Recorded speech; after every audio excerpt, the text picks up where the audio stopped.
Gue mau simpulin dulu yang pertama, gue kagum buat tim-tim baru yang benar-benar sangat kompetitif, memberikan kompetitif di Liga IBL Bubble walaupun sebagai pendatang baru. Nah, sekarang gue akan bahas 8 tim yang akan lolos playoff. Jadi, 8 tim yang akan lolos playoff ini kita tahu semua akan mempertemukan dari peringkat 1 lawan peringkat 8, yaitu gue penasaran di mana Mike Glover. Kenapa Mike Glover belum datang-datang? What's up ballers, welcome back to Brickhouse Basketball Podcast.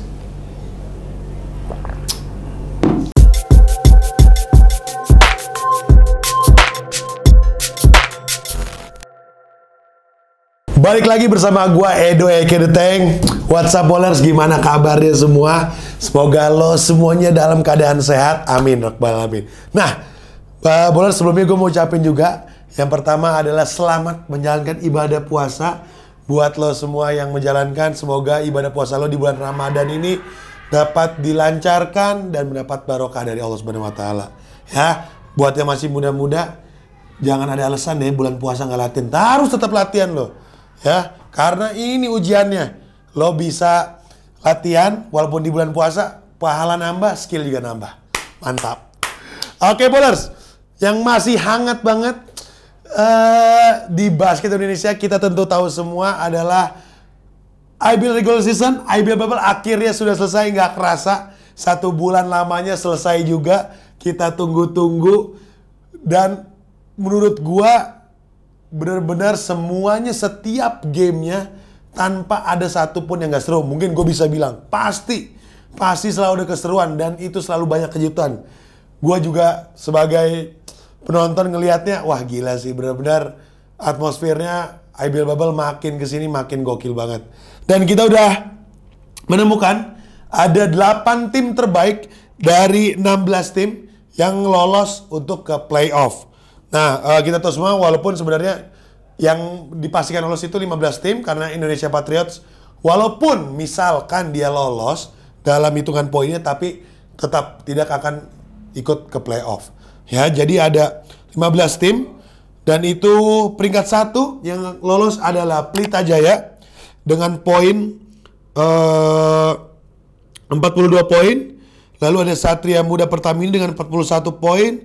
Prawira Bandung 40, NSA Mountain Gold Timika dengan 36 poin, West Bandit Kombi Par Solo 36 poin, Dewa United Surabaya dengan 35 poin, Amarta Hang Tua 34, Ranspik Basketball dan 33 poin. Oke, setelah itu peringkat 9 sampai 16 ada Bumi Borneo, Indonesia Patriots, Pacific Cesar Surabaya, Bali United Basketball, Tangerang Hawks, Satya Wacana Salatiga, Evos Standar Bogor, dan DNA Bima Perkasa Jogja. Tepuk tangan lo. Selamat buat para yang lolos.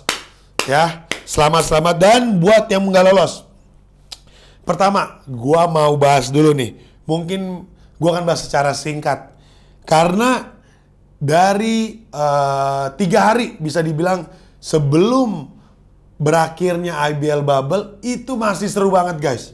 Sangat-sangat seru perebutan peringkat 7 dan 8. Yaitu Amarta Hang Tua, Ranspik, Bumi Borneo juga Pacific. Ini benar-benar seru banget. Karena bisa dibilang Hamin 1 dari selesainya IBL Bubble itu masih benar-benar kejar-kejaran mereka nih. Antara Amarta Hang Tua, Rans, Bumi Borneo dan Pacific. Akhirnya Amarta Hang Tua dan Ranspik bisa ambil. Jadi gue mau simpulin dulu yang pertama, gue kagum buat tim-tim baru yang benar-benar sangat kompetitif, memberikan kompetitif di Liga IBL Bubble walaupun sebagai pendatang baru. Lalu gue bisa bilang salah satu contohnya Ranspik Basketball dan juga Bumi Borneo.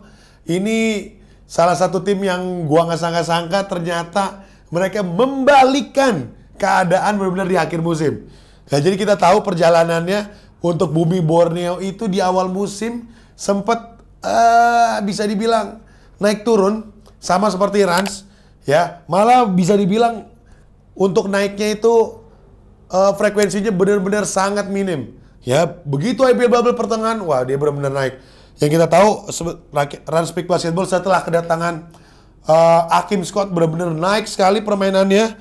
Untuk Bumi Borneo sendiri Gua harus bilang ini bukan gara-gara cuma satu orang, bukan gara-gara cuman dua orang, bukan cuman gara-gara impornya, bukan gara-gara coaching staff.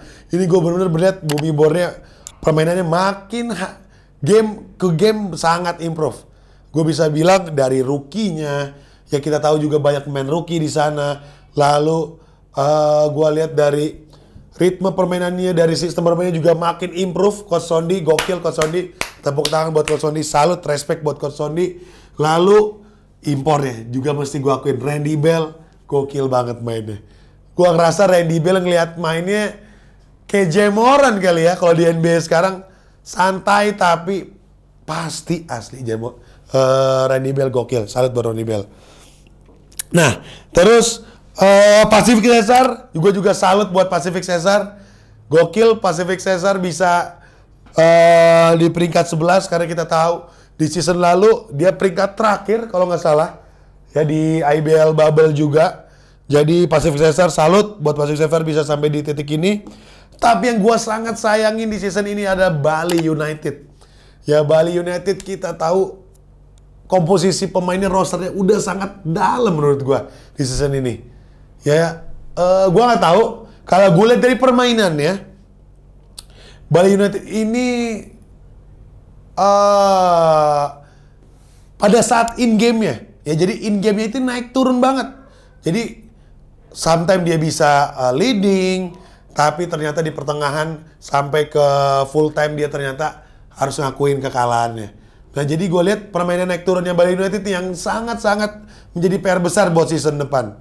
Ya kalau gue boleh saran, Bali United mungkin harus lebih benar-benar percaya dengan rosternya yang masuk ke dalam lapangan. Karena gue lihat rosternya sebenarnya dari bench player itu juga sangat-sangat baik. Tapi gue nggak tahu kenapa mungkin dari coaching staffnya belum ada trust untuk pemain-pemain mudanya mungkin bisa dibilang.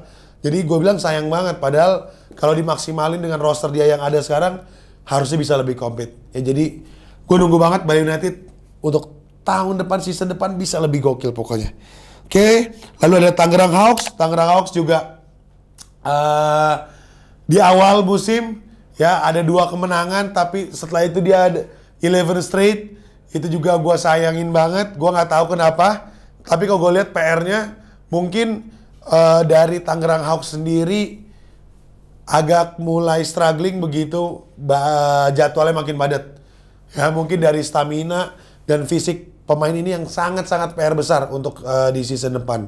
Karena menurut gue untuk dari pemain impor mereka lalu sampai ke roster mereka itu sebenarnya ya dengan tim-tim baru nggak terlalu jomplang lah. Apalagi juga dengan tim-tim yang lama pun sebenarnya masih bisa compete. Cuman menurut gue stamina itu PR paling penting untuk Tangerang Hawks. Karena begitu jadwal pada IBL Bubble benar-benar kelihatan. Pemainnya terlihat sangat kelihatan. Mungkin gue bisa bilang karena jadwal mulai training campnya dari si Tangerang ini memang sangat mepet. Ya, sangat mepet dengan jadwal IBL bergulir. Jadi kelihatan benar-benar fisiknya itu sangat kurang. Sama juga menurut gue dengan EVOS.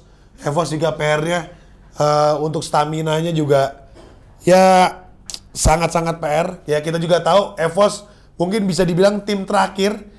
Ya, tim terakhir yang benar-benar mulai latihan lagi. Jadi fisik itu PR paling pentingnya juga dengan mendalamkan rosternya lagi. Ya karena bisa dibilang EVOS juga banyak sekali pemain mudanya. Satya Wacana, gue juga udah gokil. Salut buat Satya Wacana. Karena kenapa gue bisa selalu salut dengan Satya Wacana? Satya Wacana ini berisi dengan full pemain muda tanpa ada satupun pemain senior. Mungkin bisa dibilang pemain paling senior yang ada di Satya Wacana itu cuma Hengki Lakai. Ya sisanya dia nggak ada pemain senior. Jadi benar-benar young gun semua. Ya semoga next season bisa makin improve semuanya dan bisa bikin kejutan lagi di IBL. Oke, lalu yang terakhir. Nah, DNA Bima Perkasa Jogja. DNA Bima Perkasa Jogja dengan bisa dibilang dia perpaduan juga pemain senior dan juga pemain mudanya. Namun ada sedikit musibah. Ya, dia harus mendapatkan bisa dibilang apa ya, kayak berita bahwa pemain impornya nggak bisa melanjutkan lagi ya karena cedera. Jadi sayang banget buat Bima Perkasa. David Atkinson cedera dan juga pemain impornya yang satu lagi. Jadi menurut gua Denny Perkasa ini memang sedikit musibah lah untuk season ini di pertengahan. Padahal komposisinya juga sangat dalam untuk season ini. Semoga ya season depan dia bisa compete lagi. Dan mungkin kalau misalkan dia mengambil pemain impor yang sama, udah lebih sehat, ya. Jadi begitu dengan jadwalnya padat yang ada di IBL Bubble bisa lebih komplit. Nah, sekarang gue akan bahas 8 tim yang akan lolos playoff. Jadi 8 tim yang akan lolos playoff ini kita tahu semua akan mempertemukan dari peringkat 1 melawan peringkat 8, yaitu Pelita Jaya Jakarta melawan Ranspik Basketball, lalu Satria Muda Pertamina Jakarta melawan Amarta Hang Tuah. Lalu Prawira Bandung akan melawan Dewa United Surabaya dan NSA Mountain Gold. Timika akan melawan West Bandit Kombipar Solo. Nah, ini akan bergulir di Agustus nanti karena kita tahu, gue udah bahas di episode sebelumnya bahwa setelah dari IBL regular ini banyak banget rentetan acara dan juga perhelatan basket untuk tim nasional kita. Ya bisa dibilang ada SEA Games, lalu persiapan kita ada FIBA Asia, lalu sampai nanti Asian Games. Nah, baru setelah itu nanti kita akan mulai persiapan untuk IBL Playoff. Gue akan bahas mungkin sedikit Pelita Jaya, Ranspik Basketball. Ini walaupun peringkat 1, peringkat 8, tapi nggak bisa diremehkan guys. Ya nggak bisa kita bisa bilang peringkat PJ udah pasti menang. No, big no untuk itu. Karena apa? Ranspik pasti akan buat kejutan. Kalau kalian bisa lihat dari game-game Pelita Jaya melawan Rans, selalu skornya tipis-tipis. Ya jadi apalagi kedatangan Hakim Scott benar-benar merubah dari permainan Ranspik Basketball dan juga pemain-pemain mudanya udah makin step up. Gue bisa sebut ada Kiang Lim, lalu ada Christian Gunawan, lalu ada Altov, Alfredo juga bermain sangat baik. Jadi sangat seru banget. Nah, tapi Rans welcome to playoff bertemu dengan big team dari IBL yaitu Pelita Jaya. Ya kita tahu semua ini benar-benar bisa dibilang PR besar banget buat Rans karena lo harus tahan gimana caranya menahan pemain impor tapi pemain lokalnya juga sangat gokil. Ya Dion Lohorn. Ya Dion Lohorn ada PR terbesar untuk Ranspik Basketball, bagaimana dia bisa menghandle Dion Lohorn di dalam pen area. Ya, tapi nggak lupain juga untuk outside-nya. Ya, outside-nya juga sangat baik. Regi Williamono Nimbar, ada Andakara Prastawa, lalu juga ada Arigi, lalu juga ada Katon, ada Govinda. Ini benar-benar pemain-pemain yang sangat membahayakan untuk Ranspik. Jadi Ranspik, welcome to playoff dan good luck. Dan Pelita Jaya tolong jangan diremehkan, bermain benar-benar 100% karena menurut gue akan seru banget game ini. Oke, lalu yang kedua Satria Muda ketemu Amarta. Nah, Satria Muda ketemu Amarta juga seru nih karena Satria Muda kita tahu semua pasti udah banyak pengalaman dari season berikutnya. Satria Muda kalau di gosipnya, kalau di regular tuh pasti selalu santai, selalu yang belum keluarin semuanya, belum 100%. Nah nanti pada saat playoff pasti Satria Muda akan bikin kejutan lebih gokil lagi, ya. Karena belajar dari season-season sebelumnya, Satria Muda selalu playoff selalu gila, ya. Mau dari impor ya, mau dari benar-benar pemain lokalnya, ini benar-benar PR buat Amarta. Nah tapi Amarta nggak bisa diremehkan juga nih untuk di playoff nanti karena kita tahu Amarta juga sangat kuat sebenarnya rosternya di tahun ini, ya. Dari impornya Kikata dengan Anton Waters itu sebenarnya match up-nya ketemu nih dengan SM. Karena Elijah Foster dan juga Bryson Griffin size-nya hampir sama. Kalau bisa dibilang untuk permain di paint area maupun di outside. Nah, tapi PR-nya dari Hang Tuah ini lokal. Ya, lokalnya size-nya benar-benar bisa dibilang di bawah dari Satria Muda untuk size, tapi gue nggak bilang skill ya. Jadi ini PR terbesar banget buat Amarta Hang Tuah. Ya bagaimana bisa menahan lokalnya juga di playoff nanti. Oke, lalu ada Prawira Bandung lawan Dewa United. Menurut gue dari semua game yang ada di playoff nanti, ini yang paling dinanti-nantikan. Karena dari matchup semua pemainnya sama, berisikan pemain muda, juga pemain senior, berhadapan dengan Prawira Bandung yang juga bisa dibilang pemain-pemain muda lagi step up. Tapi pemain lokalnya dari Dewa juga yang perpaduan antara senior dan juga pemain junior yang cukup banyak. Ini akan bertemu secara langsung, jadi gua nggak sabar banget untuk nontonnya. Kalau untuk pemain-pemain impornya dari Dewa United sendiri, gua bisa bilang dari Emilio Parks dan juga David Seegers akan bertemu dengan impornya Prawira. Dan Prawira impor satunya yaitu Chris Sterling, itu dia meninggalkan Indonesia karena salah satu alasan keluarga. Jadi gua nggak tahu Prawira akan dia akan mengambil pemain impor lagi pasti untuk menggantikan Chris Sterling. Jadi gue juga nantiin semoga bisa memberikan kejutan ya, karena kita tahu Dewa United mempunyai zaman Andre Johnson juga yang dihitung pemain impor walaupun naturalisasi kita. Semoga bisa lebih compete. Pokoknya gue benar-benar nantiin banget Dewa United sama Prawira Bandung, semoga bisa beri kejutan. Nah yang terakhir itu adalah NSA Mountain Gold Timika ketemu Mes Wanit. Nah ini NSA kalau kita lihat juga di akhir season sedikit menurun, walaupun di awal season benar-benar memberikan gebrakan. Tapi yang gue penasaran, di mana Mike Glover? Kenapa Mike Glover belum datang-datang? Ya jadi gue penasaran juga nih, gue juga cari beberapa info Mike Glover.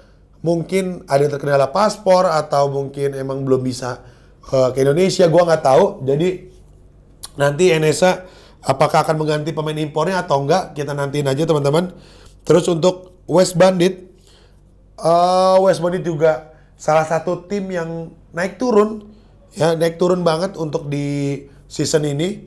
Karena gua ngelihat untuk West Bandit, padahal pemain-pemain lokal itu baik, sangat-sangat baik permainannya, sangat-sangat bagus. Kita bisa sebut di situ ada Rio Disi, ada Widi, ada Gabriel, ada Ragil, ada Pringo, ada Patrick Nicholas dan lain-lainnya, beberapa pemainnya yang sangat baik. Jadi nggak bisa diremehkan juga West Bandit, walaupun di season ini terkeos-keos ya. Jadi di playoff nanti gue juga nantiin semoga bisa berikan kejutan. Oke Bowlers, sekian dari gue untuk pembahasan di playoff nanti ya. Kita udah ketemu 8 tim. Semoga prediksi gue nanti akan gue prediksiin lagi. Mungkin dekat-dekat sebelum playoff kita akan prediksiin lagi bagaimana chance dari tim yang akan lolos untuk ke semifinal sampai ke IBL Finals nanti. Ya jadi jangan lupa tetap ikutin dan support terus IBL Indonesia. Oke? Lalu Bowlers, setelah ini kita akan banyak rentetan acara untuk tim nasional kita, akan beberapa ikut event. Support terus Timnas Basket Indonesia. Ya gue juga penasaran siapa yang akan membela kita dalam waktu terdekat ini untuk SEA Games. Ya jadi jangan lupa ikutin dan support terus untuk Timnas Basket Indonesia. Bowlers, jangan lupa saksikan kita terus di Brikos Media, Brikos Basketball Podcast setiap hari Sabtu jam 7 malam. Dan jangan lupa ikutin Instagram kita terus @brikosmedia.id. Oke Bowlers, see you next episode.